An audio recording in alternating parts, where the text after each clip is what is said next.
சூர்யா கிருஷ்ணமூர்த்தி, இவ்வளவு நாள் பாஜகவுக்கும் அதிமுகவுக்கும் ரகசிய உறவு இருக்கு, மாநிலத்திற்கு எதிரான கொள்கைகளை பாஜக எடுப்பதற்கு அதிமுக துணை போகுது அப்படிலாம் பேசிய முதல்வர் திடீர்னு பாஜகவை அதிமுக எதிர்ப்பதை வரவேற்று பேசியிருக்கிறார்.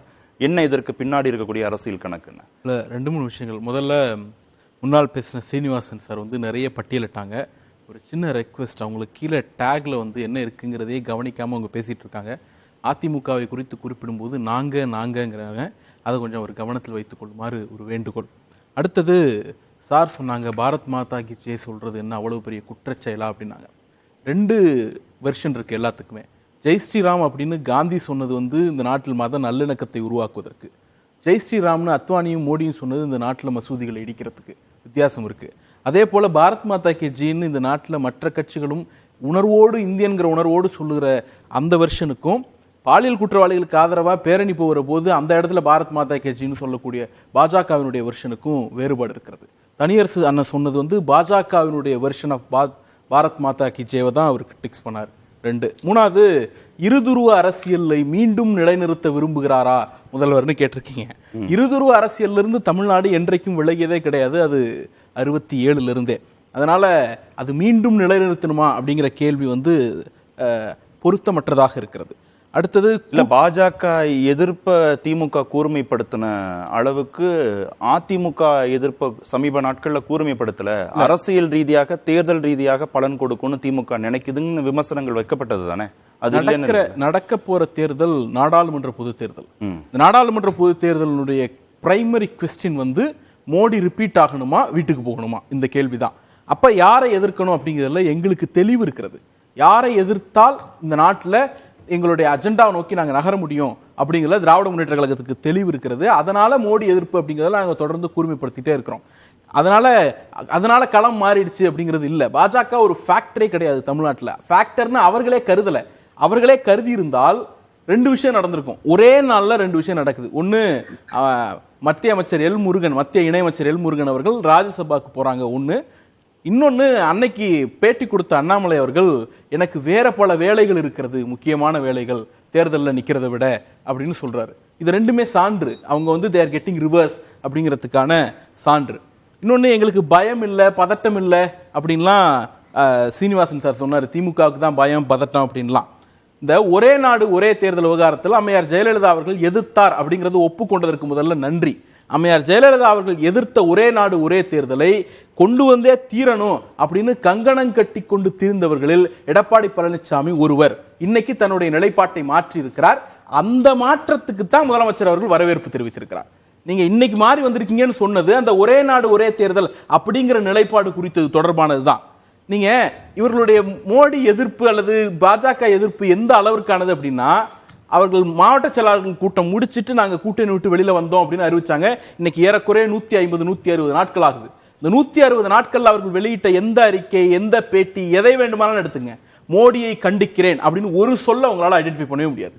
அமித்ஷாவை கண்டிக்கிறேன் ஐடென்டிஃபை பண்ண முடியாது. ஒன்றிய அரசை கண்டிக்கிறேன் அப்படின்னு மட்டும் சொல்லி ஐடென்டிஃபை பண்ணவே முடியாது. பாஜகவை கண்டிக்கிறேன் அப்படின்னு ஐடென்டிஃபை பண்ணவே முடியாது. 34 பொதுக்குழு தீர்மானத்தில் கிட்டத்தட்ட 25-26 தீர்மானம் போட்டாங்க. அந்த தீர்மானம் எதுலையுமே பாஜக என்கிற சொல்லே இல்லாம, அடுத்து நடக்க போறது நாடாளுமன்ற பொது தேர்தல், பாஜக என்கிற சொல்லே இல்லாம தீர்மானம் போட்ட கட்சி அண்ணா திராவிட முன்னேற்ற கழகம். இன்னும் போனா இவங்க எல்லா அமைச்சர்களும் முன்னாள் அமைச்சர்களும் பேட்டி கொடுக்கிறார்கள். ரொம்ப தீவிரமா பேட்டி கொடுக்கறாங்க. அண்ணாமலையை பிலோ த பெல்ட் அடிக்கிறாங்க. எந்த அளவுக்குன்னா, ஆர்பி உதயகுமார் அவர்கள் போன வாரம் பேட்டி கொடுக்கிற போது லேகியம் விற்பவர் அண்ணாமலை அப்படின்னு அந்த டிராமட்டிக்கா அதை செய்தே காட்டினார், எப்படி எல்லாம் விற்கிறாரு அப்படின்ட்டு. ஆனால் அந்த பேட்டியில கூட டெல்லி தலைமையை அவர் பாராட்டினார். டெல்லி தலைமை நல்ல வகையில் இருக்கிறது அப்படின்னு அப்ரிஷியேட் பண்ணார்.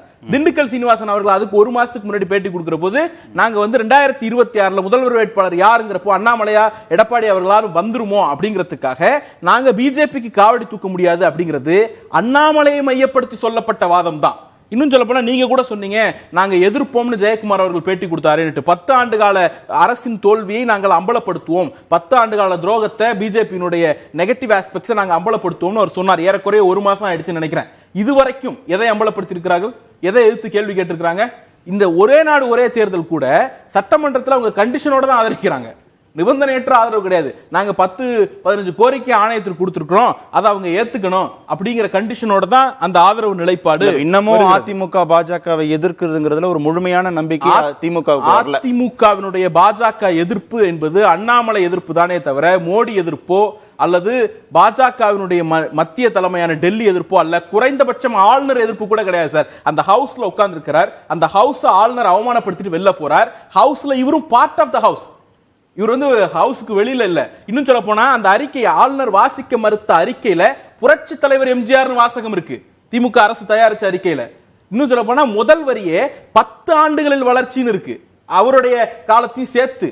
அதை வாசிக்க மறுத்த ஆளுநரை கண்டிக்க வேணாம், அது குறித்து பிரஸ் கேள்வி கேட்கிற போது கமெண்ட்ஸ் இல்ல அப்படிங்கிறார். பிரதான எதிர்க்கட்சியினுடைய தலைவர், தமிழ்நாட்டில் பெரிய எதிர்க்கட்சி, கிட்டத்தட்ட 75 எதிர்க்கட்சி உறுப்பினர்கள் பெரும்பான்மையானவர்களை வச்சிருக்கிற ஒரு கட்சியினுடைய தலைவர் எனக்கு கருத்து இல்லை, நீங்க அவர்கள்ட்டையோ ஆளுங்கட்சியிட்டையோ இல்ல ஆளுநர்கிட்டயோ போய் கேட்கணும். அப்ப ஆளுநர் என்கிற சொல்லை கூட சொல்லுவதற்கு தயங்குகிறார். இன்னொன்னு சார் சொன்னாங்க, நாங்க சமரசமே செய்து கொள்ளாத கட்சின்னாங்க சார்.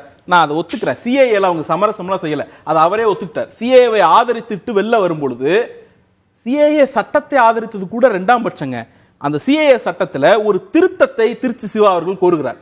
அதாவது இது இஸ்லாமியர் நலனுக்கும் ஈழத்தமிழர் நலனுக்கும் எதிராக இருக்கு, இது இலங்கையை நிலவாரியா எக்ஸ்க்ளூட் பண்ணுது. அதாவது ஆப்கானிஸ்தான் அண்டை நாடுன்னு சொல்றீங்க, இலங்கை இல்லையா? எக்ஸ்க்ளூட் பண்ணும்போது மத ரீதியா ஒரு 6 மதத்தை பட்டியலிட்டு இஸ்லாமியர்களை அதுல சேர்க்கல. அப்ப நீங்க ரிலீஜியஸா போகாதீங்க, ஜியோகிராபிக்கலா இலங்கை இன்க்ளூட் பண்ணீங்கன்னா ஈழத்தமிழர்களுக்கு குடியுரிமை கிடைக்கும் அப்படிங்கிற திருத்தத்தை கொண்டு வந்த போது அதை செலக்ட் கமிட்டிக்கு அனுப்புங்கிற அந்த மசோதாவை கூட அதிமுக ஆதரிச்சு ஓட்டு போடல. அதுக்கு பிறகு பேட்டி கொடுக்கிற போது தெளிவாக எடப்பாடி பழனிசாமி அவர்கள் சொன்னார், நாங்கள் எந்த அழுத்தத்திற்கும் ஆட்பட்டு இந்த மசோதாவை ஆதரிக்கல, இந்த சட்டத்தை ஆதரிக்கலனார். அழுத்தத்துக்கு ஆட்படலன்னா என்ன அர்த்தம்? மனமு வந்துனார். அது எங்க ரிஃப்ளெக்ட் ஆகுதுன்னா, ஜனவரி மாதம் 2020 ஒரு பேட்டி கொடுக்கிறார். நாங்க என்பிஆர் ஏப்ரல்ல இருந்து அமல்படுத்த போறோம் தமிழ்நாட்டில், என்பிஆர் அமல்படுத்துவோம் அன்னைக்கு பாஜக ஆளக்கூடிய மாநிலங்களே சொல்லல.